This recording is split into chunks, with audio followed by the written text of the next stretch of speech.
Welcome to They Said, She Heard, the podcast where words become turning points. I'm your host, Samantha Gibson. Here we talk with leaders, dreamers, and change makers about one simple question. What was said to you, and how did it move you forward, set you back, or make you rebuild? Because sometimes the words that break us are the same ones that build who we become. All right, you guys, in true learning as you go fashion, we are here. We are in a new studio. So last week you saw a different venue. This one and next month we are going to be here. So I promise we'll have a different screen for those of you that are watching us on YouTube. But I will tell you what, thank God for good people that you surround yourself with, because the person I am also interviewing had to semi-become IT at the same time. Yeah. So I wanted to go ahead before we get started, give some shout outs as you know. So today the podcast studio is sponsored by Great American Title. If you guys are in need of any type of commercial or residential title work, they are absolutely fantastic. I have had the true privilege of working with them for almost 8 years, if not 8 years. And I cannot say enough. So I will make sure and tag them on my social media. That way, if you have any needs, they'd love to be of assistance. I also want to give a really, really big shout out. So many of you have been listening to the podcast. I cannot stress enough, podcast, there's a lot of people that will really just plug in a whole bunch of money. And then there's some of us that are starting truly grassroots. So we are starting from when we are the IT, we are the everything. It's on our phone. We buy the TikTok shop microphones, and you guys are still supporting and encouraging me to continue doing this dream of mine. So I want to thank all of you. I really, really appreciate it. My LinkedIn followers, you guys have also been absolutely incredible in liking the comments and privately reaching out that you have enjoyed what you have heard so far. If you take time and listen to any of the podcast episodes, what will help us be the most successful is leaving reviews. And if you want comment, and certainly share with all the people that you think could be benefiting from what you heard or what might be being shared along the way. So with that said, we're going to go ahead and hop on in. I wanted to introduce you guys to my next guest. She's going to let you know her name. She's going to let you know her title and what company she is with. Hi, everyone. My name is Lidia Paul. I work for Premier Inspector Group, and I am their office administrator.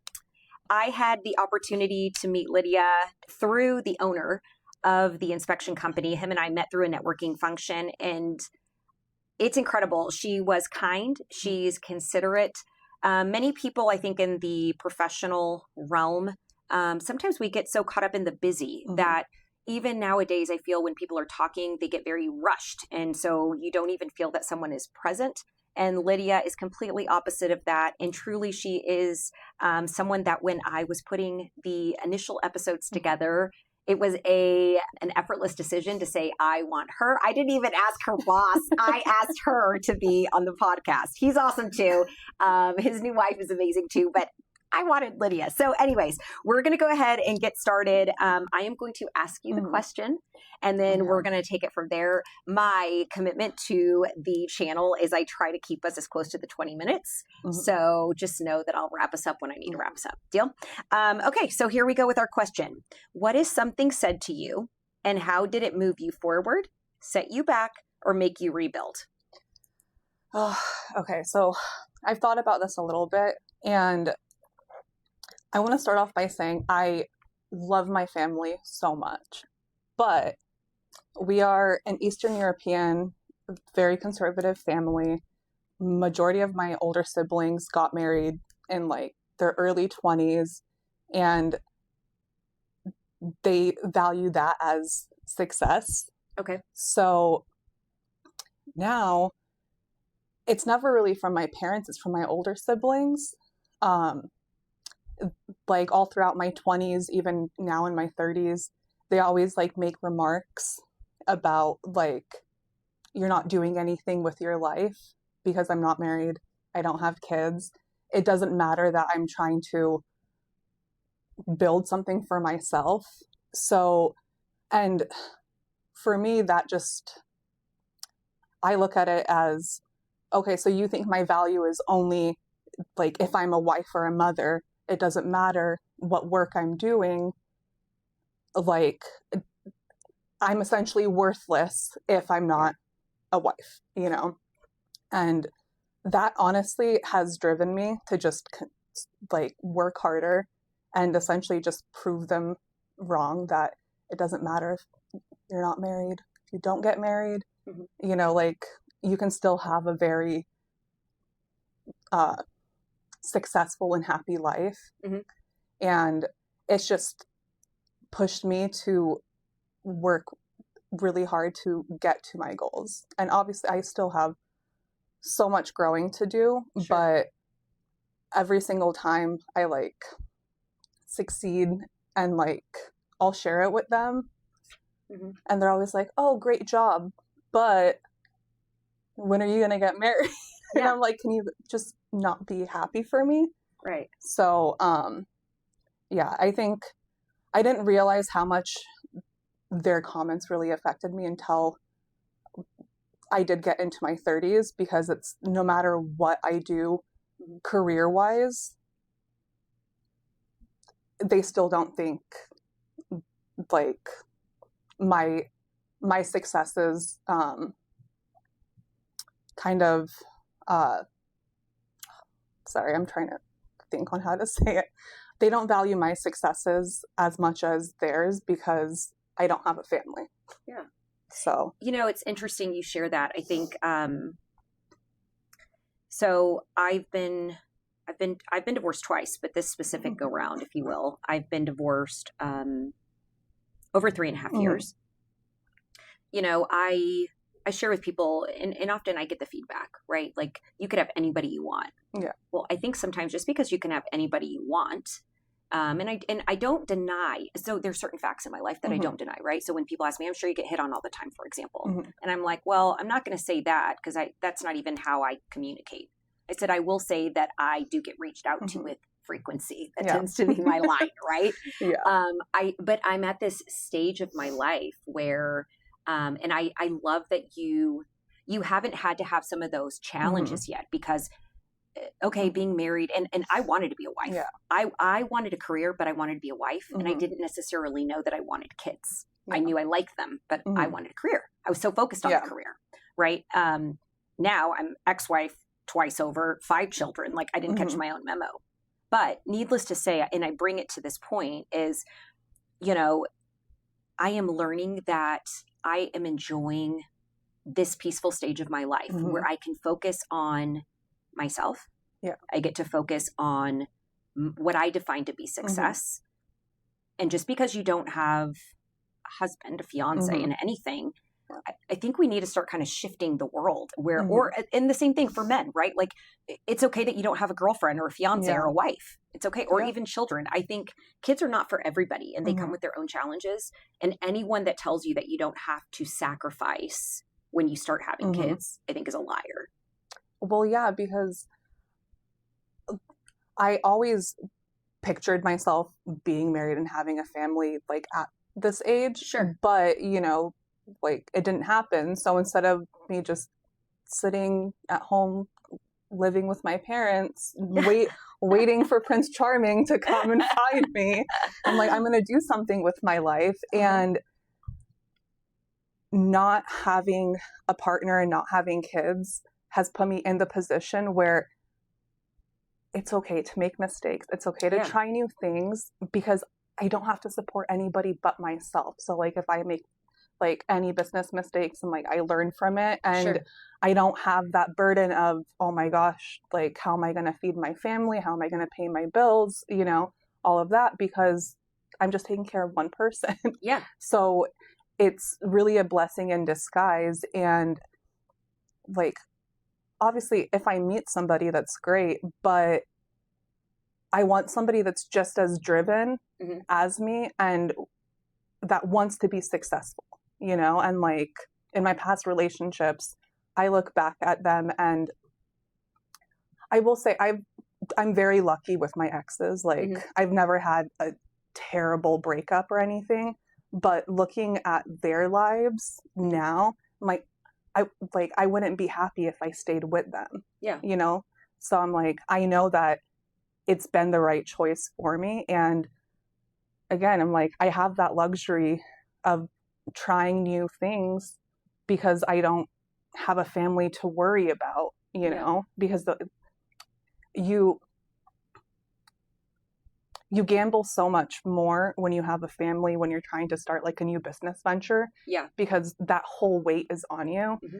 And for me right now, I'm like, it's a blessing because I can't even imagine my life currently with a kid. And as much as I want kids, I'm like, I'm not prepared to have kids because I'm like, I still have so much I want to do, even though I know like there's never a good time or a perfect time to have kids. Kids come when they come, you know, and then you just figure it out. But you are controlling the variables. Yes, exactly. I respect that. I have mad respect for that, right? Where, you know, I've been a mom. I got pregnant at 16. I had Tay at 17. I had 3 kids by 21. And then I had the other 2 at like what I call normal people age, right? And it's so rewarding. I don't want to discredit parenting because it's an incredible thing, but I go back to like, even for success, you know, I look at when you don't have the pressure of family life that way. And I'm going to say again, because I have a family and I'm not married, etc. What I'm saying though is for this sake of this conversation, it's considering that quote unquote family would be married with children, right? When you have that, like you said, the pressure, even the man, like a man or a woman, how we define success has now completely become very different versus when you truly have nothing that way, those extra outside influences, if you will. So like, I want to hop in a little bit with this success. So for you, where you're at, like at this stage, the season of your life, how do you define success? Like what is success for you right now and where do you want to go? I feel like success for me right now is honestly being happy in life, because I feel like with your career, things change all the time. And I definitely want to get into more on the real estate side of things. Like, I'm not even sure what the proper word would be. Real estate development. Ooh, like, so in my ideal world, I would love to be able to buy a huge empty lot and work with an architect and build like custom homes, small amounts, you know, like 10, 20 at a time. And that's where I really want to go. And that's like my end goal for my career. So I'm just slowly working my way up. But right now, like I would say I'm successful because I'm like, I'm happy. I have everything I need. Money is nice and it is important, but it's not everything to me because I'm like, I know how to stretch my money when I need to. So I wouldn't really define success with like the amount of money that I have. You know, I love that. So I share with people like in my past life, I still have a real estate team. So Thrive House is very much a real estate team. We've got 2 agents that are awesome. And, but I used to run a commercial cleaning company. So I had, I don't know, give or take 200 and something employees. And out of that, you know, the leadership and even my cleaners, I got to know a lot of my cleaners. And I would always ask them that question, like, what is success, right? And then it was fascinating because when you ask enough people what success is, everybody defines it different. And so I did some leadership classes, like I taught some workshops and stuff. And one thing I always encourage people is like, you know, you really have to give each individual person permission. We all get to define success for what it is, because some people, like you said, it's being happy. And then even happy is defined different person to person. But then it's success. I said, because some people will define success as having the autonomy or flexibility to do with their life what they want, or it's being able to have a week off of PTO. It could be anything, but some people do. They're like, success to me is a mansion, a Lamborghini, and a Rolex. I said, and when you have when you're asking someone the question, right? You have to be able to leave it right there, allow them to share their feedback, and you don't get to change your face, and you don't get to increase a judgment meter because they decided that a Lamborghini, a mansion, and a Rolex was for them. Yeah. There is nothing wrong with that. I said, and it's funny to me because like even with your siblings, and I love my family too, I get it. But it's still being able to express, it's like equally the same. I could be asking you like, okay, that's great that you had another baby, but what about your career? Right? Like it's the two-way road of being able to, it's giving permission, I think. And as we get older, I don't know if it's, I don't know. This year I'm figuring out a lot of different things, and I'm thinking about things differently than I have previously. But what I am recognizing and learning is this pattern that the older we get, even if you're in your 30s, because you know me, I'm in my 40s. But as you get older, I think the permission slip needs to be more and more spoken about, where, hey, you have permission to go chase your dreams and not a right or wrong. And you might get married and you might not. And either way, great. Yeah. Own it. Like own your decision 100%. Or even I was talking to somebody yesterday and they shared with me, like, it's a guy and he thought that at this point he'd already be married with children and he wants a family. He's like, but now he goes, the intention of wanting a wife hasn't changed. Like I want a partner. I want to be with someone. Yes. But the part of the children might not be what it is. And now I'm okay with it. Like I've come to grip into terms with that part. And I really admire that because it's like you still aren't taking yourself away from the goalpost, if you will. Right. And I told him that. I said, hey, I want you to know, like, I find it really admirable that you have determination to want to be a spouse, a husband. Yeah. I think in this day and age, there's a lot of people are missing that, just like women kind of not wanting to be a wife. And I do believe there's a balance. But again, I think there's a balance and yet there shouldn't be any rush. That makes sense. And again, I might be biased talking out loud. Maybe I'm biased because I'm divorced right now and I'm loving my life without someone next to me. You know, I'm enjoying I tell people I enjoy the California king bed all alone, except when the kids have their stinky feet on me. But, you know, again, I think that those things are important in the driving factor. So like when you say that it drives you, and I'm curious because we keep having this, now we're going to be going on episode, you know, I think at this point, this is episode 7 or 8 that yours will be. There's a reoccurring pattern that based on what someone has shared, it has given somebody the desire or the drive to, I'm going to prove them wrong, right? Like and I'm interested to hone in what is like, when you're doing that, is it proving in a way that it's like, it's sad while you're doing it, it's kind of heartbreaking while you do it, or is it just like, it is straight up estrogen kicking in and I don't even care? What is it? I mean, I get like a little frustrated when they say stuff to me just because they kind of talk down on me and kind of talk to me like I'm still a child. And I'm like, I'm 35, you know? Yeah. But because they view like success in such a different way, you know, like it hurts a little bit, but I'm just like, you know what? I'm just going to keep on pushing forward and I'm going to show them that, you know, I can be successful. Yeah. Yeah. What is something, so because more than likely they'll hear our episode, right? The raving fans of family. But this is something important too. Again, the podcast, I created this podcast for, I call it corporate America, right? For the working person, the person that is truly working out there. I think because we don't talk enough about the real life, we just show up to work. Yeah. And so I'm trying to really pull back that curtain so that we can all start, I think, just living a different quality of life. And then leaders, right? Leaders in organizations, or the people that are supporting us from the sideline. I think sometimes people think that they're supporting us, but they're hurting our feelings through the support. And actually, there's many times where I'm like, I wish they just wouldn't have said anything. I feel like that would have been better support. For you, with them, because again, there's I understand the culture. I'm Hispanic, so family, this bond is like a real thing. It's like it's a real, how do you, like, if they could do something different for you from today forward, to truly support your successes, whatever those look like for you, what could they do differently?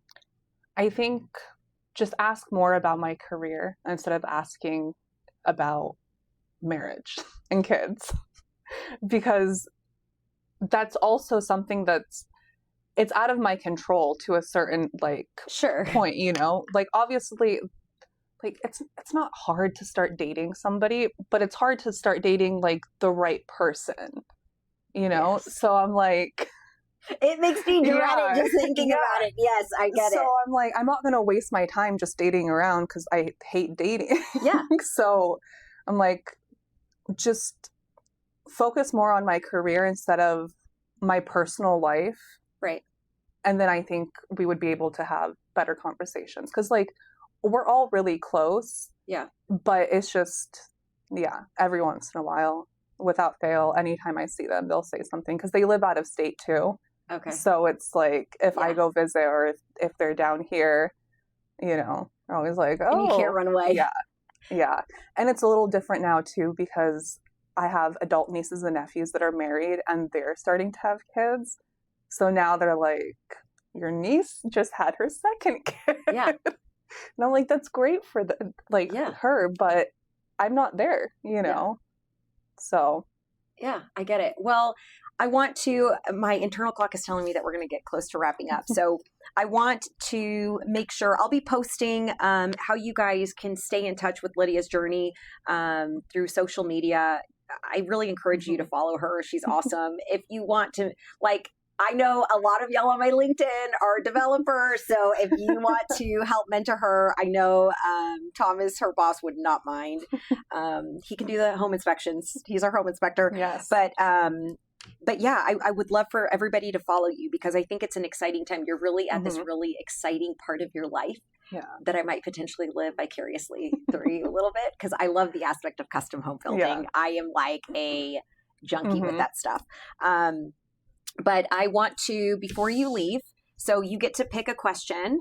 So this is the rule to this one. You get to read the question out, and then the day that your podcast airs, you will actually post on your social media the answer. So don't even speak your answer. Okay, so just read the question. Okay, let's do this one. What's one phrase or quote you catch yourself saying all the time? Okay. Okay. So you don't get to say it. Okay. You're the first person that hasn't tried to start saying it, because everybody's ready to go. So with that said, you guys, I want to thank you on YouTube, those that are following us. I am really excited. I continue to say, I hope that the messages and what we share, you get out of it whatever positive you need or support that you feel, just that you're not alone through all of this. Leaders, those of you that are following and listening in, these are the kind of conversations we need to be just having more of, quite honestly. I think that we carry the key and the power to make a difference in people's lives through leadership by example.